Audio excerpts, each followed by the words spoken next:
Merci de rester fidèle à Financial Afrique. Voici les dernières news de l'actualité économique du continent. BRVM, président du conseil d'administration de la Bourse régionale des valeurs mobilières et du dépositaire central depuis décembre 2018, Dr Parfait Kouadio Kouassi manœuvre pour conserver son fauteuil. Son mandat arrive à terme en juin prochain et il voudrait bien replier au poste. Seul hic, le docteur en pharmacie a été notifié formellement en mars dernier par Pierre Goudiaby, celui-là qui lui avait confié le soin de conduire son mandat à terme en tant qu'administrateur représentant Atepa Technologies, qu'il ne lui renouvelait pas son siège d'administrateur à la fin de son mandat. Le dossier Atepa Kouassi risque de provoquer une crise de gouvernance majeure et d'atterrir devant les tribunaux si les bonnes volontés ne parviennent à emmener les deux parties en conciliation. Nous restons en Afrique de l'Ouest. 1 million de Togolais ont reçu des transferts monétaires 100% digital de la part du gouvernement dans le cadre de sa politique de riposte contre la COVID-19, explique Sani Yaya, le ministre de l'Économie et des Finances, dans une tribune parue dans Financial Afrique.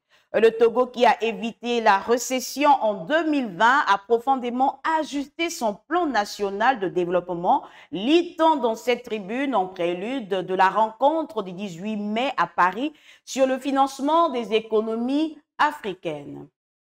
Sommet Afrique-France, initialement prévu du 8 au 10 juillet 2021 à Montpellier, le sommet Afrique-France sur le financement des économies africaines a été reporté pour se tenir les 7, 8 et 9 octobre selon la municipalité de Montpellier.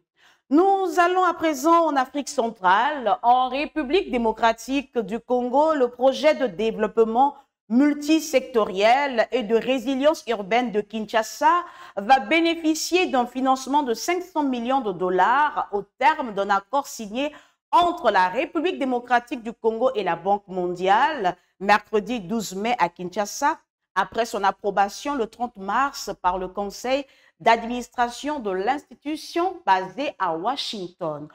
Pour finir, la monnaie encore au cœur de la grande marche du Nouveau Monde. Cet article est une contribution au débat autour de la monnaie.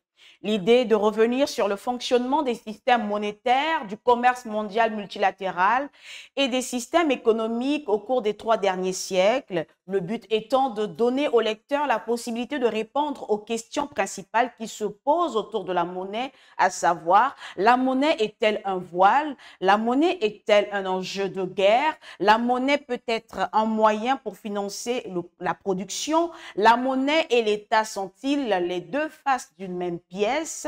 La monnaie peut-elle servir d'outil stratégique? Les éléments de réponse avec l'économiste Abdou Sisté. Excellente lecture à toutes et à tous sur financialafrique.com. Nous vous souhaitons un excellent week-end et vous donnons rendez-vous la semaine prochaine dans une nouvelle page consacrée à l'économie africaine.